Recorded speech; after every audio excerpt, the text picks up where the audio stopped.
কি হবে ছাত্র সেজে চুমুকে সনদ খানা, যদি হয় বিদ্যালয়টা পতি তাদের আড্ডাখানা। এর চেয়ে মরাই ভালো, দেশ ছেড়ে যাওয়াই ভালো। এর চেয়ে মরাই ভালো, দেশ ছেড়ে যাওয়াই ভালো। কি হবে ধোঁকা দিয়ে বিবেকটাকে, কি হবে বেঁচে থেকে অযথা বিদ্যা শিখে, যদি না গড়তে পারি শোষণবিহীন সমাজটাকে। কি হবে কিতাবাদির তালিমে দিয়ে মাদ্রাসাতে, যদি ওই খোদার কোরআন নিষিদ্ধ হয় আদালতে।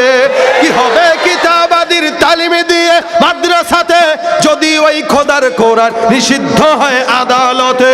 কাফনের কাপড় মাথায় ময়দানে আয় ছুটে আয়, কাফনের কাপড় মাথায় ময়দানে আয় ছুটে আয়।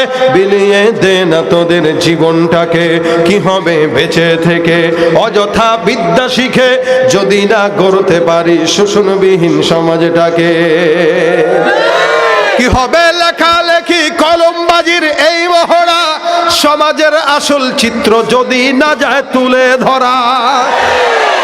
যদি ওই ঘুষের বলে কলমটা উল্টো চলে, যদি ওই ঘুষের বলে কলমটা উল্টো চলে, তবে কি যাবে রোখা দুর্নীতিকে, কি হবে বেঁচে থেকে অযথা বিদ্যা শিখে, যদি না করতে পারি শোষণবিহীন সমাজটাকে। ঠিক কিনা? কি হবে শেষ নবীজির উম্মত বলে দাবি করে, যদি ওই নবীর চেয়ার কাদিয়ানীরা দখল করে। নবীজির জন্য যদি রক্তের বহে নদী, নবীজির জন্য যদি রক্তের বহে নদী, তবুও হটবো না এই দাবি থেকে। কি হবে বেঁচে থেকে অযথা বিদ্যা শিখে, যদি না গড়তে পারি শোষণবিহীন সমাজটাকে। কি হবে বেঁচে থেকে, কি হবে বেঁচে থেকে, কি হবে বেঁচে থেকে। ঠিক কিনা? মাঝে মাঝে চলবে, সজাগ থাকবেন না ঘুমাবেন? কারা কারা ঘুমাবেন হাত তুলেন। বুঝে নাই? বাকিরা সজাগ আছে আলহামদুলিল্লাহ। সজাগ থাকবেন তো ইনশাল্লাহ? আমরা কার পাগল? মুখে মুখে, মুখে মুখে। যদি আল্লাহরই পাগল হল, এশার নামাজ কারা কারা পড়ছেন হাত তুলেন। পড়েন নাই কারা কারা?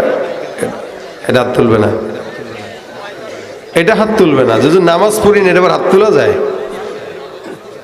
আল্লাহর পাগল হইলে দাড়ি নাই কেন? আল্লাহর এই কেটা কথা বলে বেশি, দেখছেন অবস্থা? হে একা দাড়ি রেখে মনে করছি ইসলাম কায়েম করে ফেলাইছে। বিয়ে করে নাই, বিয়ে করছি। আবার জিগাইছি, কয় 4টা করবে। পুরাই উল্টা পাল্টা। দাড়ি আমি একা আসছি, একা রাখছি, আমার পাশের যে রাখে নাই। নামাজ আমি পিতা হিসেবে পড়ি, কিন্তু আমার সন্তান ঘুমায়। মা যদি ডাকে, অনেক বাবারা বলে থাক রাত 3টার দিকে ঘুমাইছে, কি দরকার ডাকাডাকি করা, ঘুমাক।